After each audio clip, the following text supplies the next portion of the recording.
Yes my dear students, एक बार मैं पुनः आपके सामने आया हूँ और इस बार का भी जो मेरा क्लास होगा आपके बचे हुए वेक्टर्स का जो एप्लीकेशंस पार्ट्स हैं, जहाँ पर मैं आपको चाहूँगा कि कुछ वैसे भी प्रॉब्लम्स आपको करा दूँ जो एग्ज़ाम पॉइंट ऑफ व्यू से इम्पॉर्टेंट है, या यूँ कह लीजिए कि आपको एक प्रैक्टिस करने का मौका है।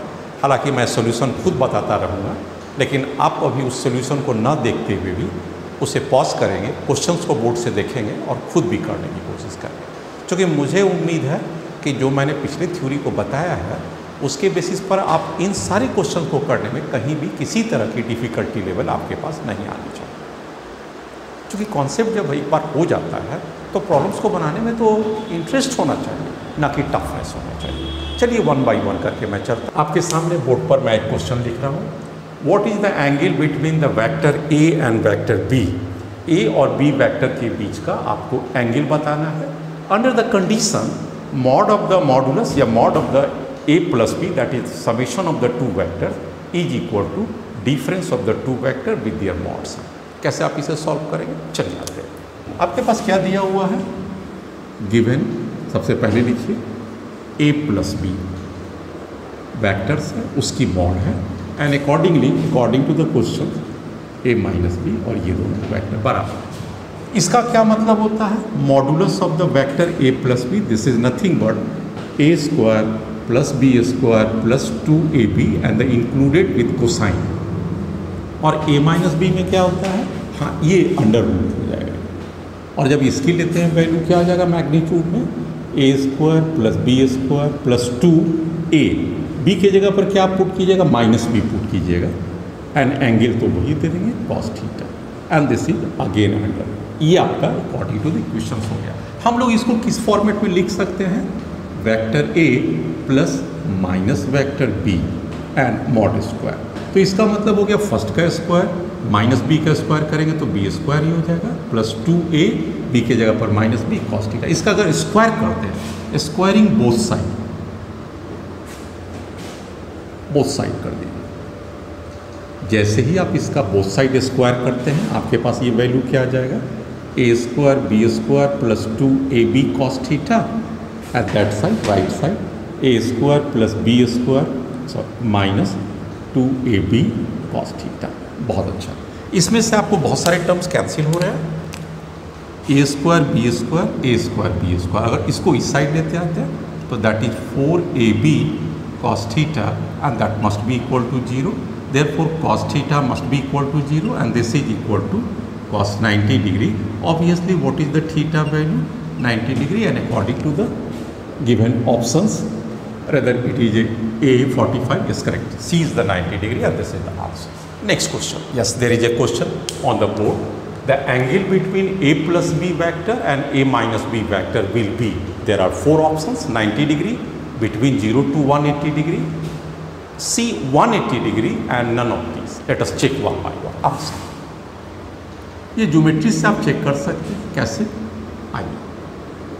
Now this is considered A vector and this is considered B vector and of course A plus B का जिधर भी रिजल्टेंट जाएगा वो इसी के बीच में, A और B कोई भी वेक्टर्स है, हम लोग कौन सा ले लिए, A प्लस बी और A माइनस बी। चलिए सपोज कि ये शुरू में हमने 90 डिग्री ले लिया, चाहे तो एंगल को अलग अलग भी ले सकते हैं, लेकिन मान लिया है कि 90 डिग्री है। तो A प्लस बी का रिजल्टेंट जब भी जाएगा तो इसी के बीच से कहीं पड़ जाएगा, तो this is the resultant R1 and this must be equal to A plus B. आप ध्यान रखिए। यस, नाउ B वेक्टर इधर है तो माइनस बी वेक्टर किधर हो जाएगा, इस साइड हो जाएगा, this is the minus B vector. तो अब ये माइनस बी वेक्टर का रिजल्टेंट किधर आ जाएगा, जो भी हो जाएगा चाहे वो किसी भी वैल्यूज़ के A और B का हो, इसी क्वाड्रेंट में थर्ड क्वाड्रेंट में रहेगा। नाउ दिस इज 180 डिग्री, तो अब हमारे पास ये एंगल क्या हो जाएगा, certainly greater than 0 degree and less than 180 degree. तो in between 0 to 180 degree is the answer. आप इसको किसी भी एंगल पर सेट कीजिएगा A और B को, आंसर आपका हर वक्त उतना ही आ जाएगा।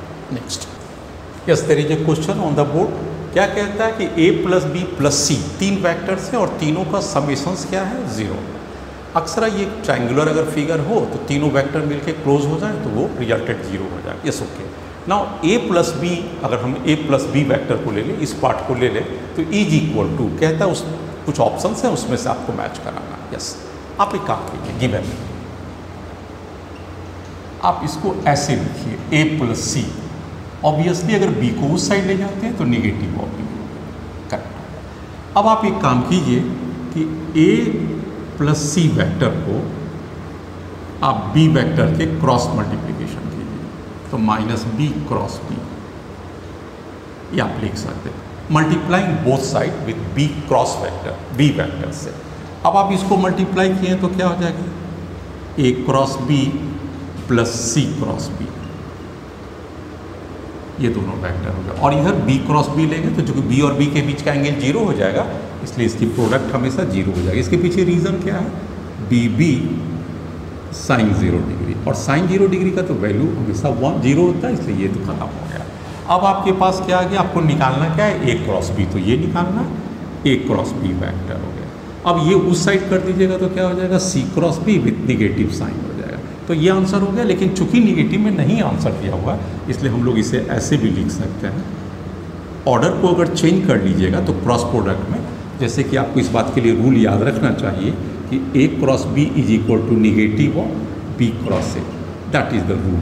तो इस रूल्स को फॉलो करके हम लोग लिख सकते हैं माइनस c क्रॉस b को b cross c, and accordingly a option is the correct answer. Next, yes there is a question on a board, क्या कहता है, consider a force vector f equal to i plus j plus k।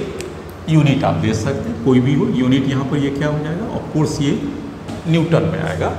Another vector perpendicular to f, तो इसका answer आपको choose करना है। Answer आइए, any vector, concept पर आइए, any vector which is a perpendicular to another vector,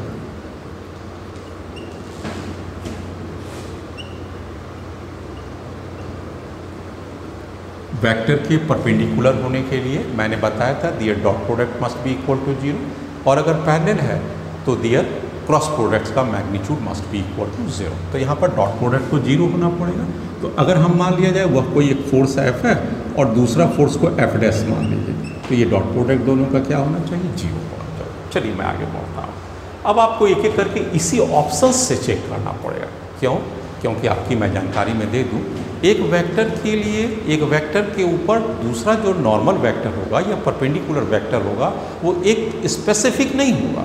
ऐसे बहुत सारे वेक्टर्स हो सकते हैं जो किसी दिए गए वेक्टर पर परपेंडिकुलर होगा। तो यहाँ जो क्वेश्चन बनता है इसमें से आपको चूज करना है कि ये तीन में कोई है या नहीं है। एक एक करके चलिए, 4i और 3j को मल्टीप्लाई कीजिएगा तो क्या होगा, इस तीनों को मल्टीप्लाई कीजिए, यहाँ से कीजिएगा तो i और i 1 आ जाएगा, एक k तो सर्वाइव कर ही जाएगा इसमें, तो जैसे k सर्वाइव किया तो 0 आएगा नहीं। अब आप इससे मल्टीप्लाई कीजिएगा तो i और i वाला 1 हो जाएगा, ये वाला आ जाएगा, और j और ये इसमें तो आएगा ही नहीं। तो अब आपके पास बचता है ये वाला, c को जरा सा मल्टीप्लाई करके देखिए। इसमें पहला वेक्टर आपके पास क्या है, i plus j plus k, और जरा सा इसकी डॉट को लेके जरा इससे मल्टीप्लाई कीजिए तो 2a माइनस j माइनस के, जरा हम मल्टीप्लाई करके चेक करते हैं क्या आता है। देखिए इसकी कोएफिशिएंट 1 है तो 2 हो जाएगा, प्लस है और माइनस है तो -1, प्लस है और -1 है तो -1, that is equal to 0। Obviously it fulfils the conditions हो जाते हैं। और अगर हम पहला वाला के साथ मल्टीप्लाई करें तो कितना आता है, अगर ए ऑप्शंस को आप चेक कीजिए, ये वाला कौन सा ऑप्शन सही हो गया, दिस इज ऑप्शन करेक्ट। लेकिन आप अगर ए को चेक करते हैं तो क्या आ जाएगा, मैं चेक करूँ, i plus j plus k, इसकी डॉट प्रोडक्ट आप किससे लीजिएगा, 4i प्लस 3j, तो ऑब्वियसली ये कभी 0 नहीं आएगा। कैसे नहीं 0 आएगा, आप इसको इससे मल्टीप्लाई कीजिए तो 4, j को j से मल्टीप्लाई कीजिएगा तो +3, और वो तो खैर 0 आ गया। तो यहाँ पर 4 + 3 आ गया, तो नहीं हो सकता इसमें। अब आपको आता है 6i, अगर इसके साथ मल्टीप्लाई करते हैं तो क्या आ जाएगा, सिर्फ एक वेक्टर आ जाएगा 6, तो वो भी 0 नहीं आएगा। इसका मतलब this is the only option. लेकिन मैं इस कंडीशन में क्या बता दूं, देयर कैन बी इन्यूमरेबल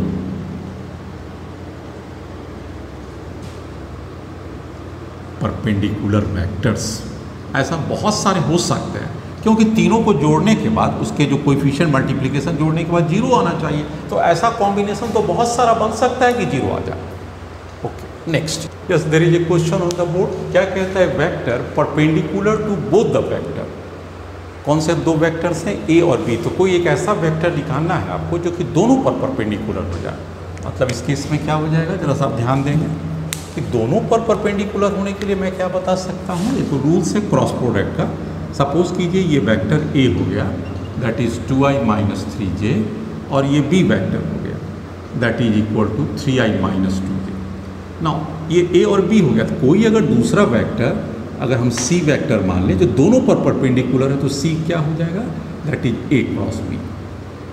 या फिर अगर नीचे भी इस साइड भी लेंगे तो बी क्रॉस, तो आपके पास क्या हो जाएगा, any vector which is a perpendicular to the both the vector, their cross product is the answer. तो आंसर क्या हो जाएगा, यहाँ पर लिखते हैं लेट, लिखना स्टार्ट कीजिए, let C is a vector which is perpendicular to both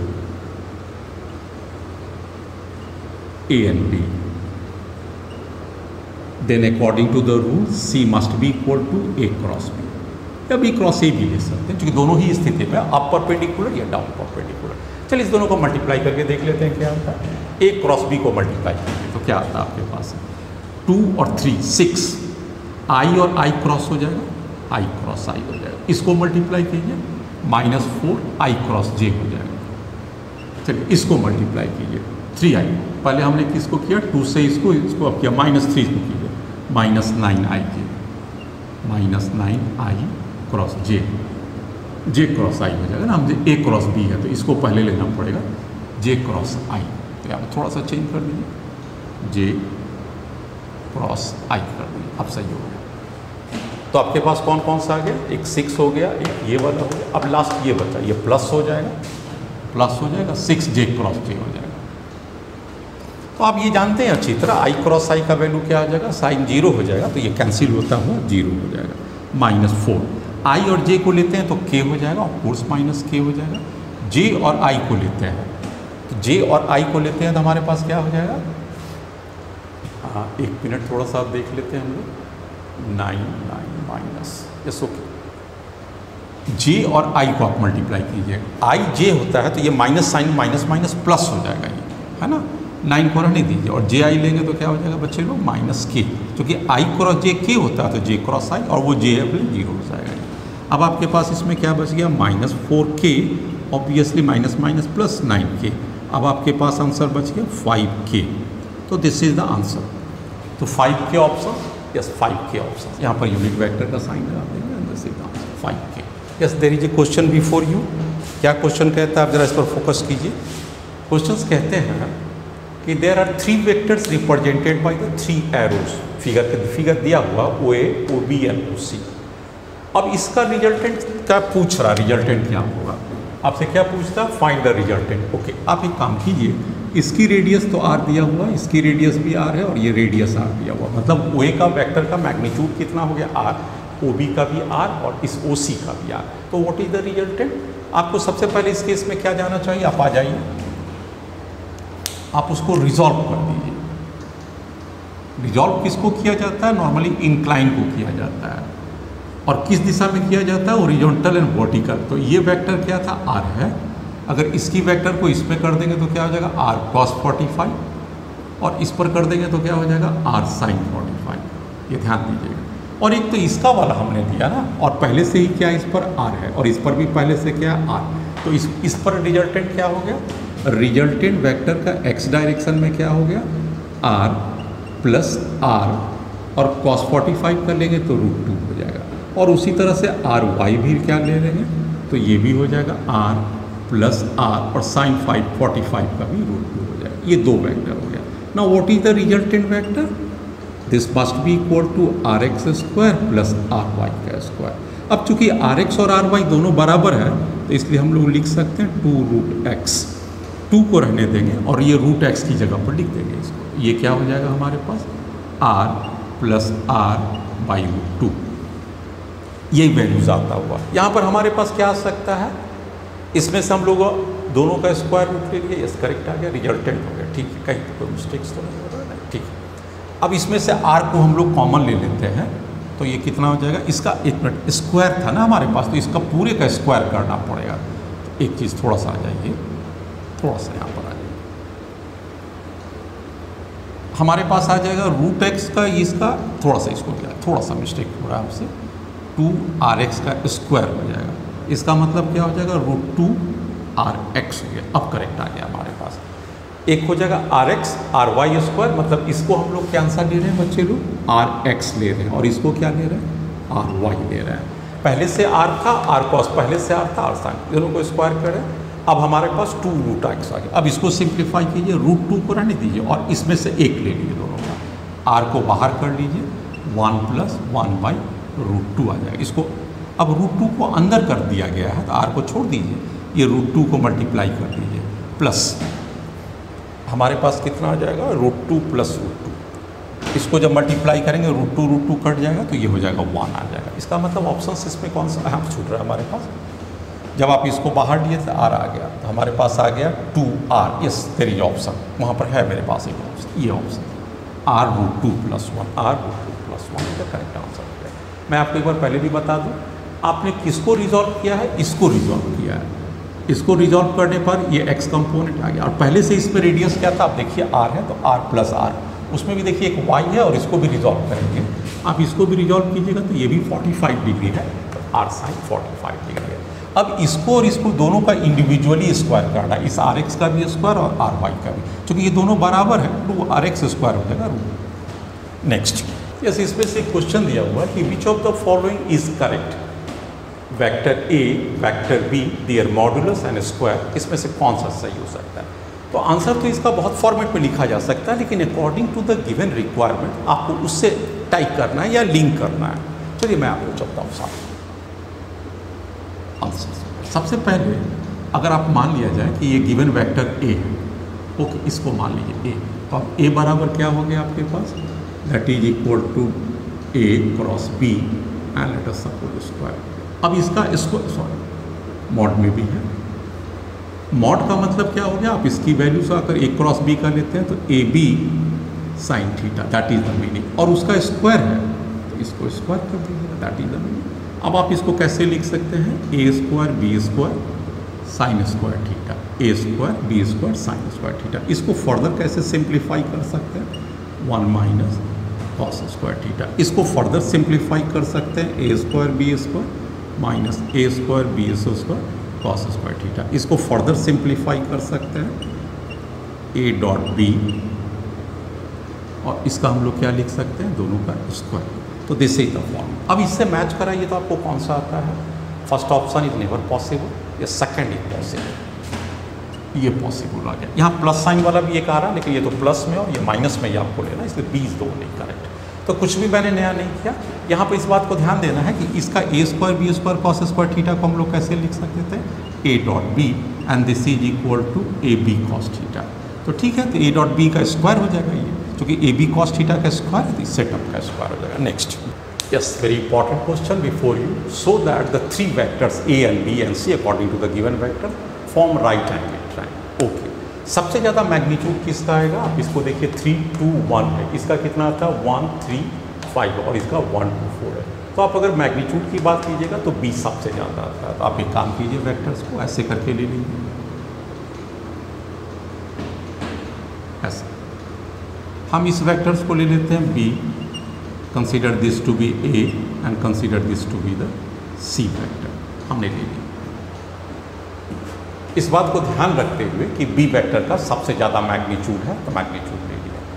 अब आपके पास आ जाता है कि इसमें से आपको प्रूफ क्या करना, फॉर्म राइट एंगल, कोई एक एंगल राइट एंगल होना चाहिए।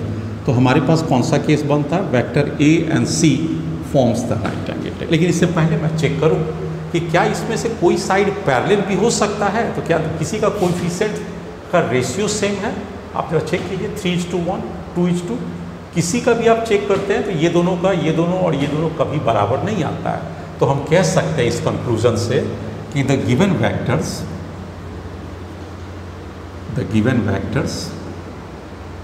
आर नॉट पैरेलल,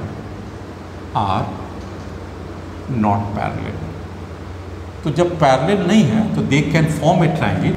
यस, अब आपको क्या चेक करना है कि this is 90 degree, how can you prove this to be 90 degree. तो आप किसके किसके बीच में एंगल निकालिएगा, ए और सी के बीच के एंगल निकालिए। तो ये ए हो गया और ये सी हो गया, दोनों के बीच के एंगल निकालिए। एंगल निकालने के लिए मैं आपको क्या पढ़ा चुका हूँ, दो वेक्टर के लिए cos theta is equal to किसके किसके, ए और सी के लिए। तो vector A vector C divided by their modulus, product of their modulus, sorry यहाँ पर सी वेक्टर लेना है, प्रोडक्ट। चलिए ए डॉट सी को मल्टीप्लाई कीजिए तो क्या आता है 3 और 2, ऑब्वियसली कितना आ जाएगा, आप ए डॉट सी को ले रहे हैं, मल्टीप्लाई कर रहे हैं, 3 2 = 6, आई और आई हमेशा 1 हो जाएगा। इसको मल्टीप्लाई कीजिए तो -2 और इसको मल्टीप्लाई कीजिए तो -4 और नीचे ए का कोएफिशिएंट लेना है तो 3² प्लस -2 का स्क्वायर प्लस 1 का स्क्वायर अंडर रूट। एक और भी आपको लेना है, इसका लेना है सी का 2 का स्क्वायर प्लस 1 का स्क्वायर प्लस -4 का स्क्वायर। लेकिन इसकी ज़रूरत नहीं था, क्यों? 6 - 6 = 0 हो जाता है। 0 बाई एनी वैल्यू, उसकी के लिए कोई फ़र्क नहीं पड़ता है, वो वैल्यू क्या आ जाएगा 0 और ये तब क्या हो जाएगा cos 90 डिग्री। इसका मतलब क्या हो गया, थीटा = 90 डिग्री, इसलिए ये राइट एंगल ट्रायंगल हो गया।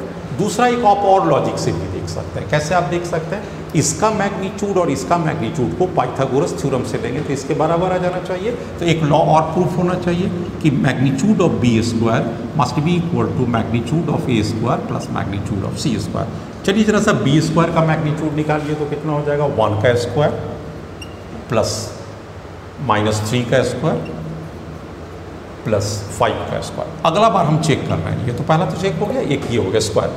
a² कर लेंगे तो कितना हो जाएगा, 3 का स्क्वायर प्लस -2 का स्क्वायर एंड प्लस 1 का स्क्वायर, ठीक है। अब प्लस सी का लेंगे तो क्या हो जाएगा, 2 का स्क्वायर प्लस 1 प्लस -4 का स्क्वायर। इसको सिंप्लीफाई करें तो कितना हो जाएगा, 1 + 9 + 25 इक्वल टू हो जाएगा 9 + 4 + 1 + 4 + 1 + 60। इसको अगर आप जोड़ते हैं तो दोनों बराबर आ जाएगा। इसका मतलब क्या हो गया, right angle triangle. This is right angle triangle.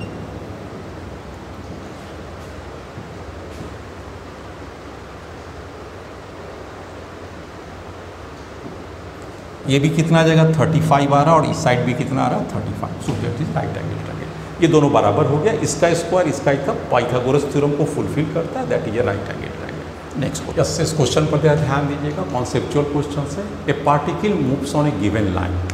इस गिवन लाइन का थोड़ा सा आप ले लीजिए, पैरेलल टू एक्स एक्सिस ले,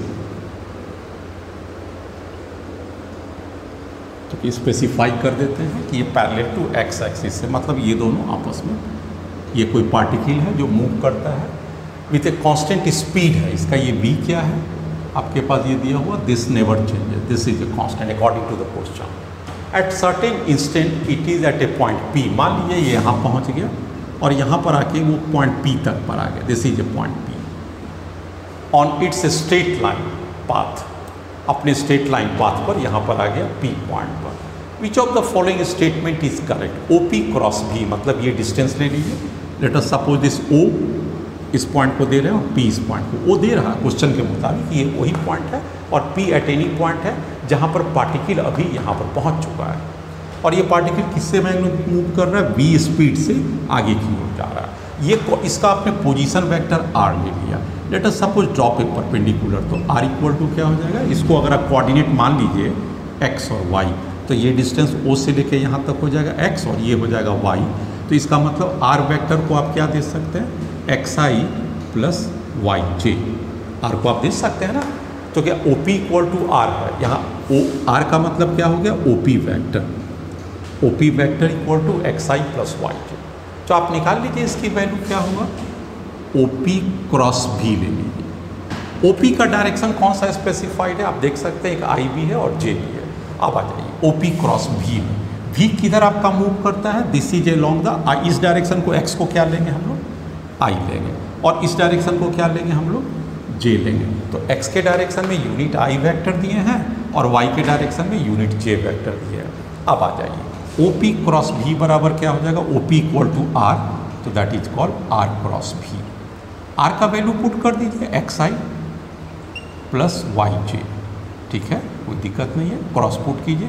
V इज ए कांस्टेंट, वो मैग्नीट्यूड कितना है V, और किस डायरेक्शन में मूव करता है, this is along the I direction, because this is moving along parallel to x axis, मतलब I डायरेक्शन। अब इसे मल्टीप्लाई कर दीजिए।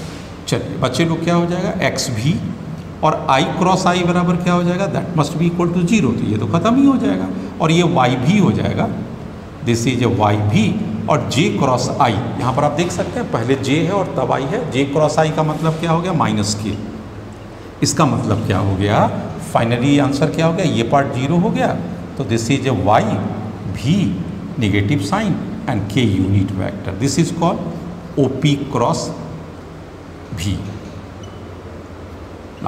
y का वैल्यू क्या है, this y is always constant, क्योंकि चाहे पार्टिकल यहाँ रहे या यहाँ रहे, अगर पार्टिकल यहाँ भी पहुँच जाएगा तब भी इसका ये कोऑर्डिनेट क्या होगा, y रिमेंस सेम, तो y तो सेम है according to the question, v is एक सेम और k डायरेक्शन भी नहीं बदल रहा है, तो OP cross v is equal to क्या आ गया, इज ऑलवेज कांस्टेंट। ये बहुत इंपॉर्टेंट बात हो गया कि लीनियर मोमेंटम OP क्या है, r पोजीशन वेक्टर और v वेलोसिटी, तो इसका हम लोग क्या कह सकते हैं कि OP cross r is always constant.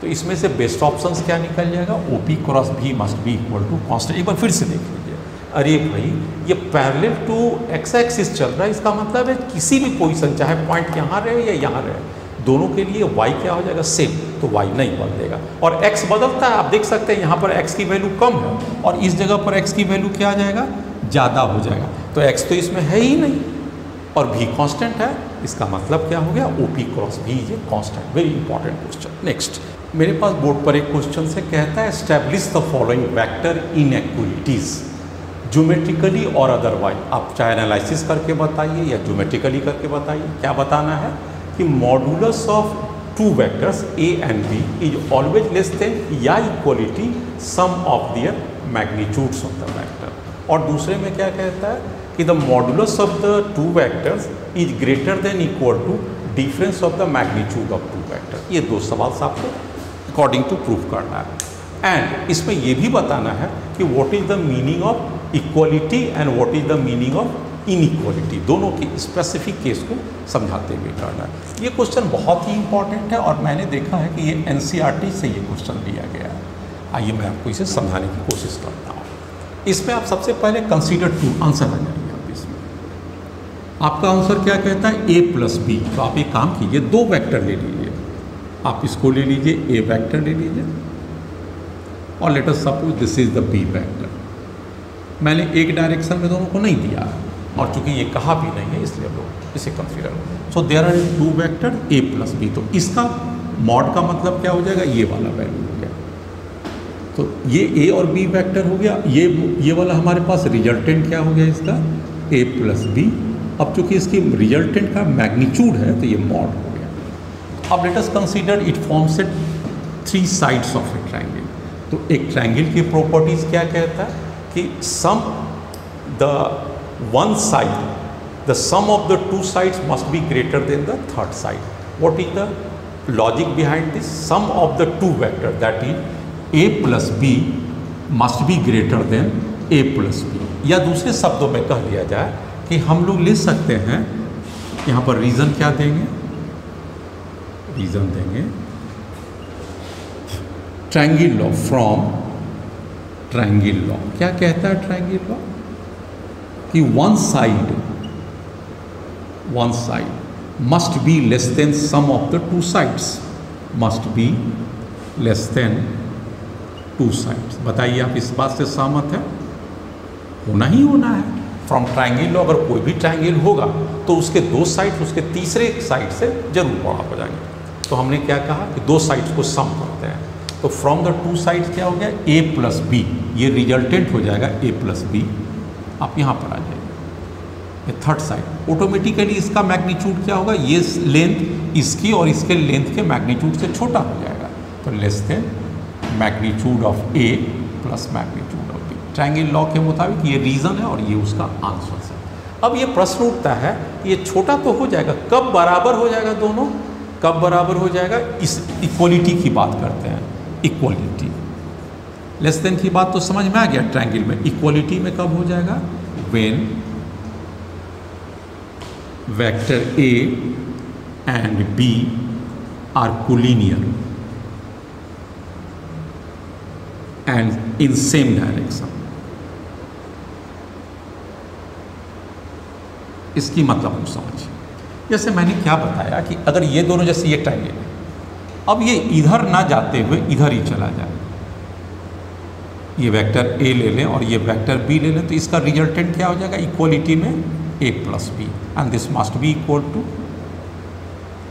क्या आपको इक्वलिटी समझ में आ गया कि अगर दो वेक्टर्स को हम लोग जो लिए हैं, अगर वो कोलिनियर मतलब एक ही लाइन में आ जाओ, एक ही डायरेक्शन में भी आ जाए, तो दिस इक्वलिटी आ जाएगा। और नहीं तो ये किस पर रहेगा?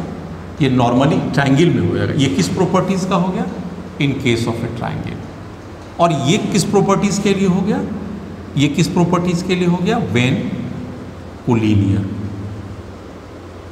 और ये मैंने लिख ही दिया, सेम डायरेक्शन।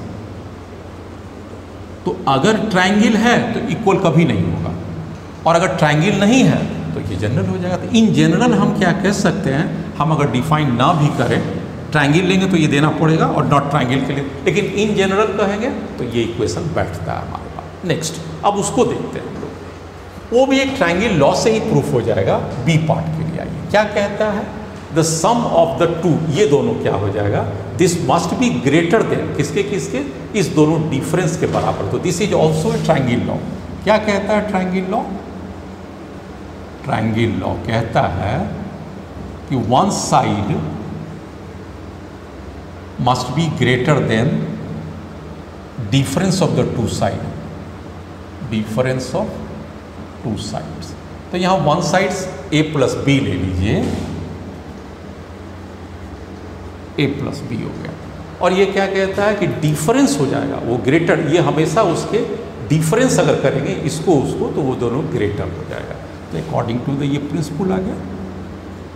डिफरेंस करने पर ये ट्रायंगल लॉ का प्रॉपर्टी है कि वन साइड, ये जो हमने ये ले लिया A C, must be difference of the two side greater than, हो सकता है। और अगर स्ट्रेट लाइन हो जाए तो क्या हो जाएगा?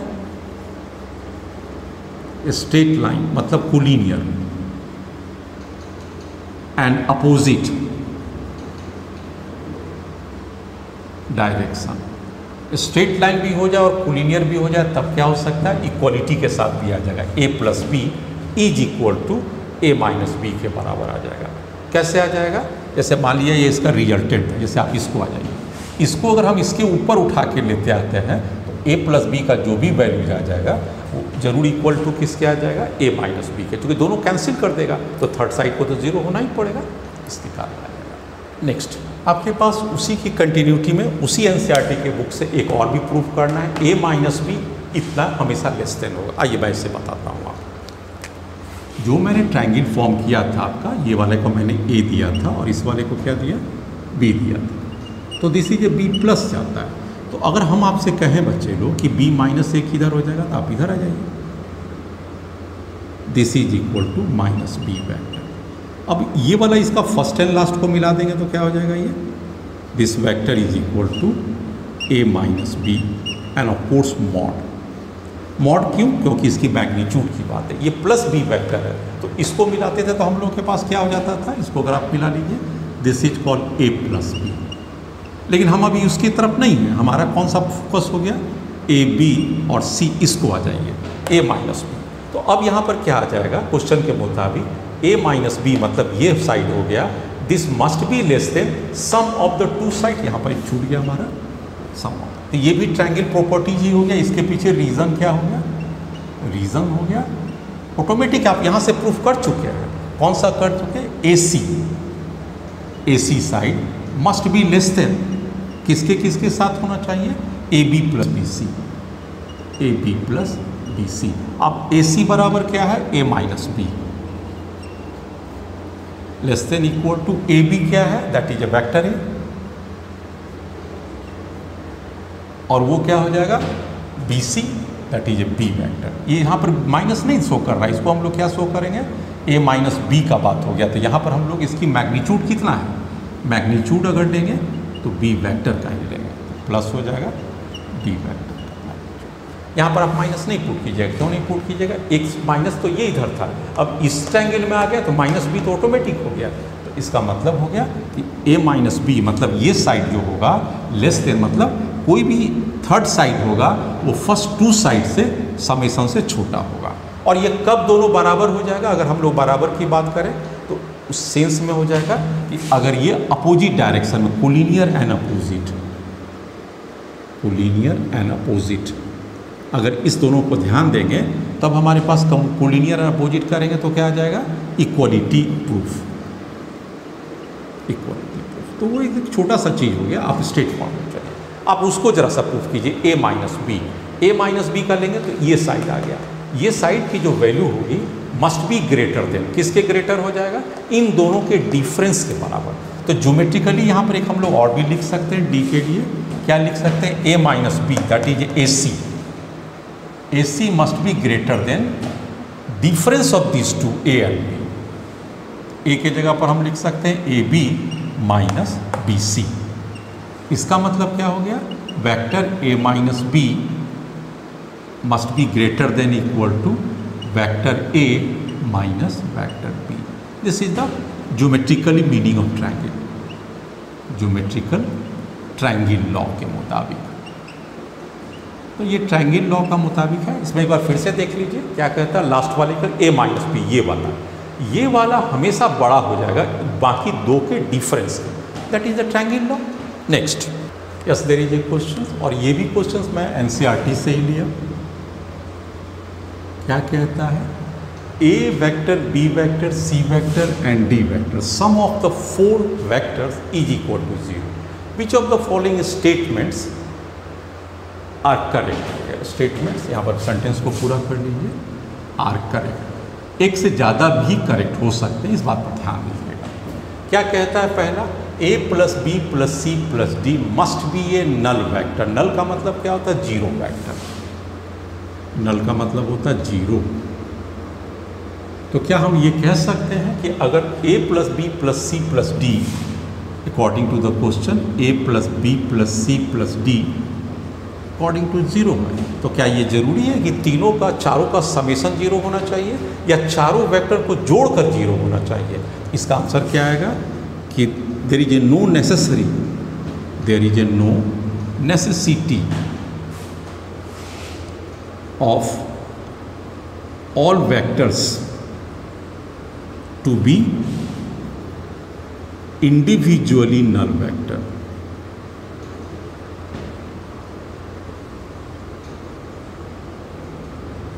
Rather, बल्कि their summation vector must be 0.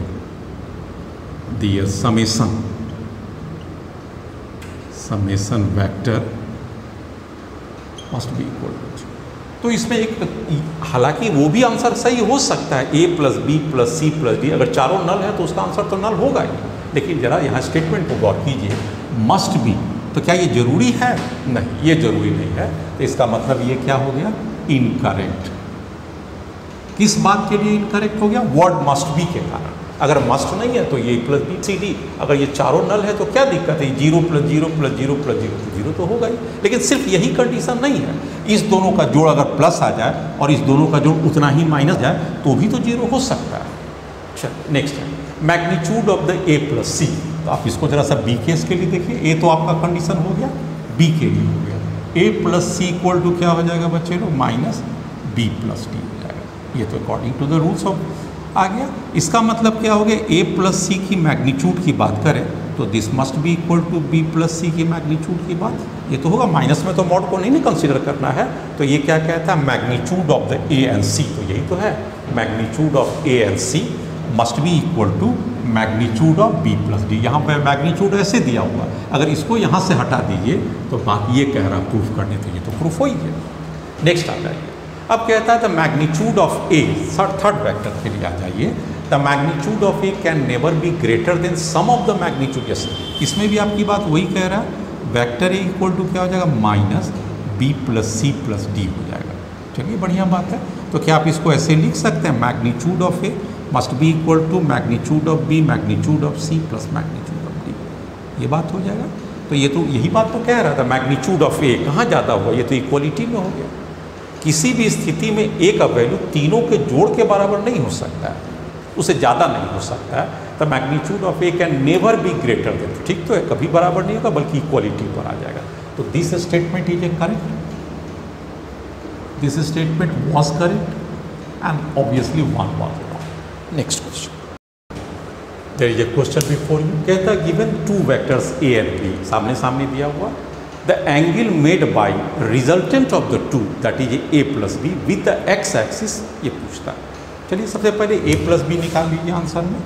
According to the requirement आपसे क्या कहता है, ए प्लस बी और एक्स एक्सिस के बीच में A plus B equal to क्या हो जाएगा, 4i और 3i को जोड़ेंगे तो that is a 3i, positive sign, इस दोनों में कैंसिल हो जाएगा और नीचे वाले में क्या हो जाएगा, 6 में से 3 हो जाएगा, दैट इज ए 3k, तो 3i प्लस 3k वैल्यू आ गया। एंड एक्स एक्सिस का क्या वैल्यूज हो जाएगा, मैग्नीट्यूड 1 हो जाएगा और उसकी यूनिट हो जाएगा एक्स डायरेक्शन के लिए i हो गया।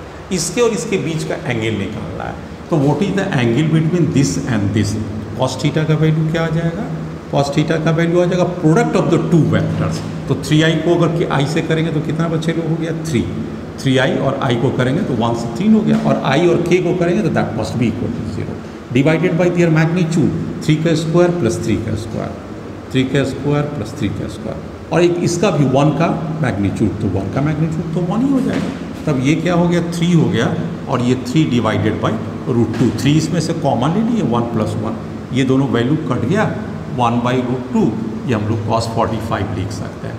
Obviously theta must be equal to 45 degree, so answer B is the correct answer. Very easy.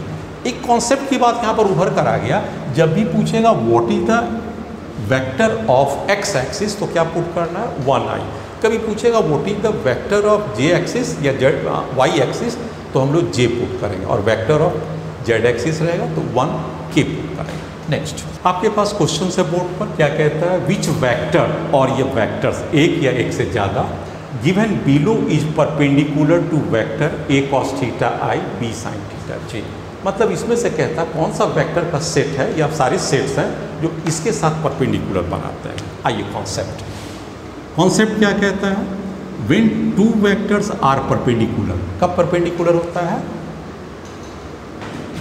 When two vectors perpendicular, condition क्या होता है, डॉट प्रोडक्ट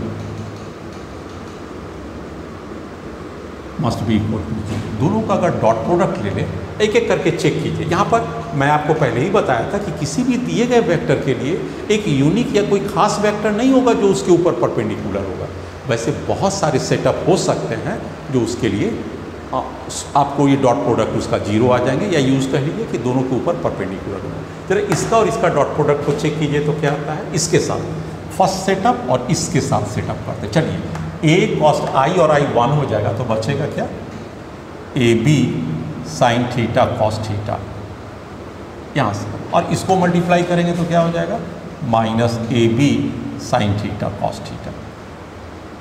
अब यहाँ पर आप चेक कीजिए ये दोनों तो बराबर ही हो गया, विथ नेगेटिव साइन है, तो इसका आंसर क्या हो गया 0। तो ये ऑप्शन तो करेक्ट हो गया कि ये और ये दोनों आपस में परपेंडिकुलर। अब इसको और इसको चेक कीजिए, तो जब आप सेकंड सेट को चेक करते हैं तो क्या हो जाएगा, a cos theta into 1/a sin theta, और i डॉट i तो 1 हो गया। अब इसको चेक कीजिए, -b sin theta into 1/b cos theta, और j cos j 0 हो गया। तो ये एक कट गया, sin थीटा cos थीटा ये भी कट गया, ये दोनों का मिला के भी क्या हो गया 0। तो this is again perpendicular.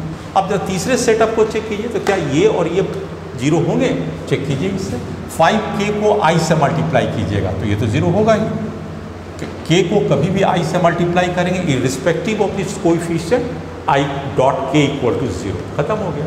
Plus ले लीजिए, अब यहाँ पर j और ये किससे मल्टीप्लाई करना है, k से, तो ये भी 0 हो गया।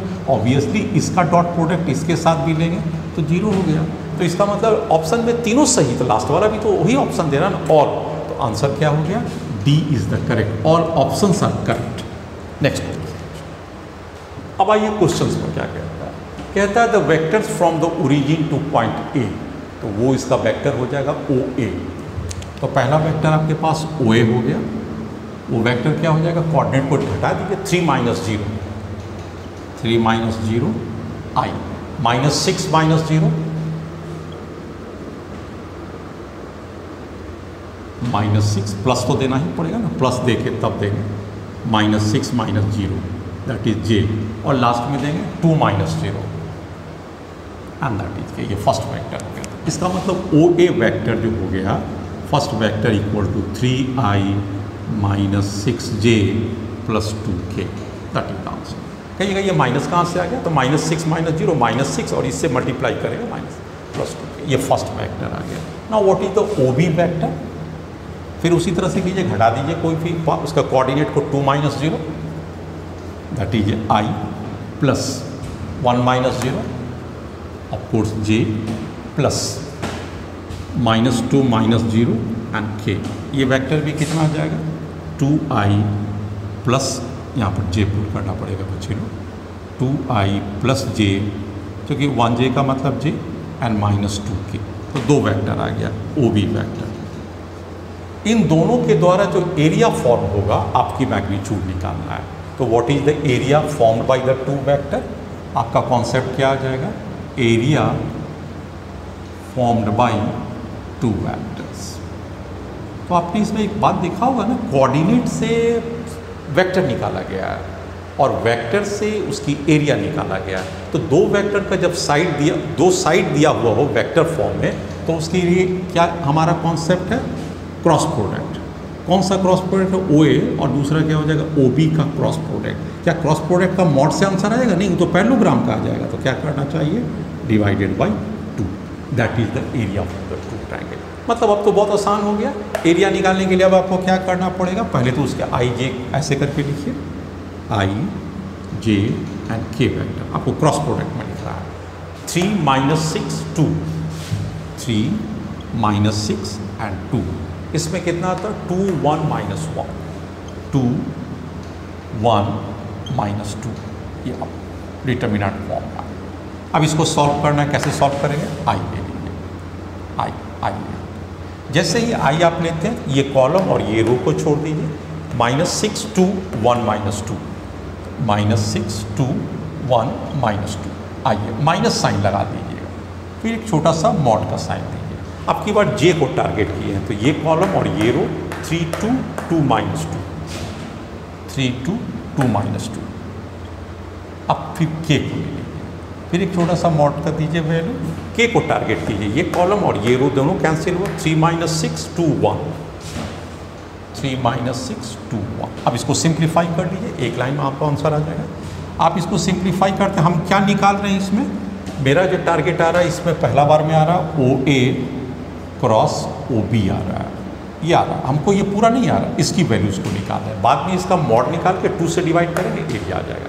इसको सॉल्व कीजिए तो कितना आता है, माइनस माइनस करेंगे तो 12 आ जाएगा, और ये -2 हो जाएगा, और ये बचेगा क्या I के साथ। फिर से एक बार चेक कीजिए, माइनस माइनस प्लस, 6 2 12 -2 खत्म हो गया, -J को रहने दीजिए। फिर एक बार मल्टीप्लाई कीजिए, 3 - 2 -6 2 2 4 -4।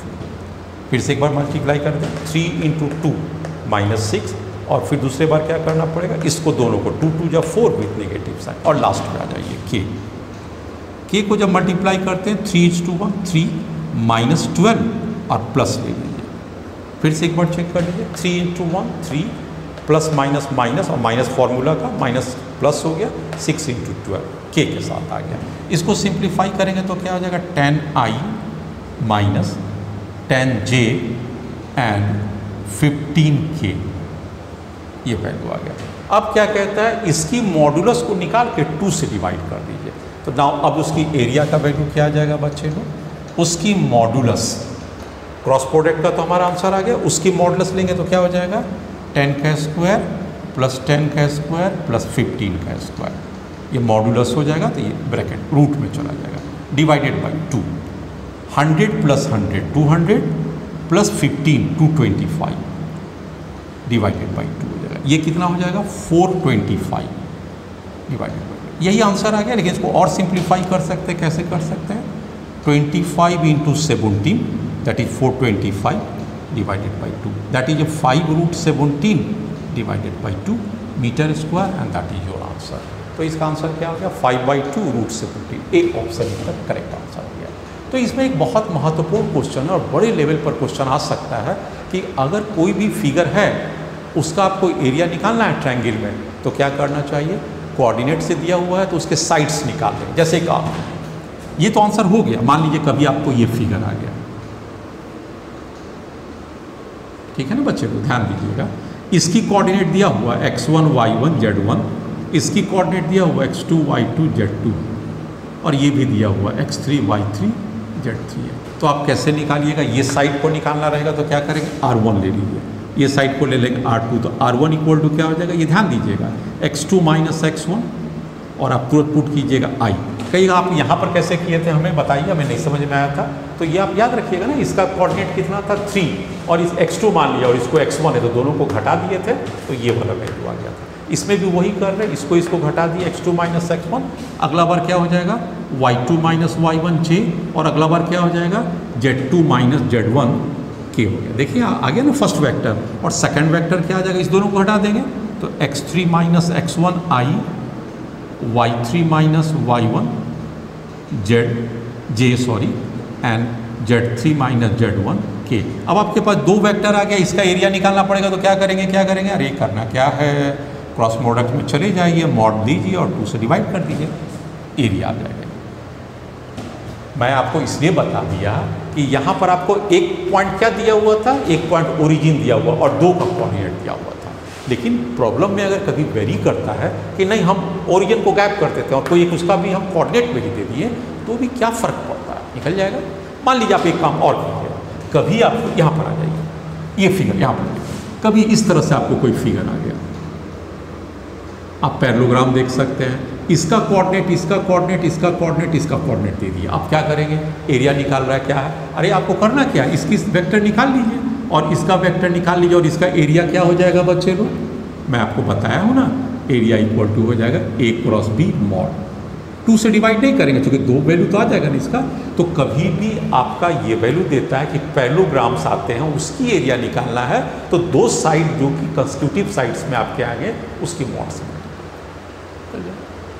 एक और बताएं आप, कॉन्सेप्ट है, प्रॉब्लम की गिनती मैं नहीं करता, मैं सिर्फ कॉन्सेप्ट पर ध्यान देकर चलता हूँ कि हर समय जब कोई नया सिचुएशन आ जाएगा तो क्या आप उसके लिए अलर्ट हैं या आप उसके लिए फिर दिक्कत में पड़ रहे हैं। देखिए मैंने देखा है कई बार प्रॉब्लम को सॉल्व करने में, ये देखिए ये आपका एक आ गया था, क्वाड्रिलैटरल आ गया था, कहा कि ये डायगोनल दिया हुआ और ये डायगोनल दिया हुआ, this is A D1 and this is D2, 2 diagonal दिया हुआ, अब इसकी एरिया बताना था। चलिए अगर मान लीजिए कि कोऑर्डिनेट ही दिया रहता तो भी ये डायगोनल और ये डायगोनल हम निकाल लेते, और अगर कोऑर्डिनेट नहीं देगा डायरेक्ट डायगोनल का ही वेक्टर फॉर्म में दे दिया तो एरिया क्या आता है, आप ध्यान दीजिएगा, area equal to half mod D1 cross D2। आप अच्छी तरह से याद रखिएगा, यहाँ पर हमने हाफ का प्रयोग किया है, जानबूझ के किया, ये कोई गलती में नहीं हुआ है। एरिया किसका हो गया, और पैरेललोग्राम्स का हो गया, जहाँ D1 एंड D2 क्या है, डायगोनल्स है। इस बात को ध्यान दीजिए, आप आराम से बना सकते हैं इस क्वेश्चन को। Next, there is a question on a board, 3 forces with a vector A, B and C। A और B का वेक्टर स्पेसिफाइड है and C is a unknown. तो कहता है कि अगर 3 वेक्टर लगने के बाद the body keeping it at equilibrium, the body अगर बैलेंस में है, इक्विलिब्रियम में है, मतलब रिजल्टेंट फोर्स 0 है, तो what is the value of C। इसका आंसर क्या आ जाएगा, यहाँ पर वेक्टर के साथ साथ इक्विलिब्रियम कंडीशन को भी जानना पड़ेगा। When a body is at equilibrium, मतलब संतुलन की अवस्था बनाए हुए है, तब क्या होता है, dear sum of all forces, dear sum of all acting forces must be 0। सम का कौन सा सम हो जाएगा, स्केलर सम नहीं है, अलजेब्रिक सम नहीं है, vector sum of all acting forces must be 0। उसके लिए आपके पास आ जाएगा 3 वेक्टर्स का समेशन ले लीजिए, A plus B plus C and this must be equal to 0, equilibrium condition हो गया। अब अगर ये इक्विलिब्रियम कंडीशंस हैं तो C इक्वल टू क्या हो जाएगा, माइनस A प्लस B हो जाएगा। तो ये माइनस को छोड़ दीजिए एंड A प्लस B का एडिटिव वेक्टर में आ जाइए, A I plus I that is 3I, J minus J cancel and this is a 4K। तो this is the answer. Vector C must be negative 3i + 4k। यस, तो इस तरह से मैंने इस सेट में आपके साथ बहुत सारे क्वेश्चंस का डील किया।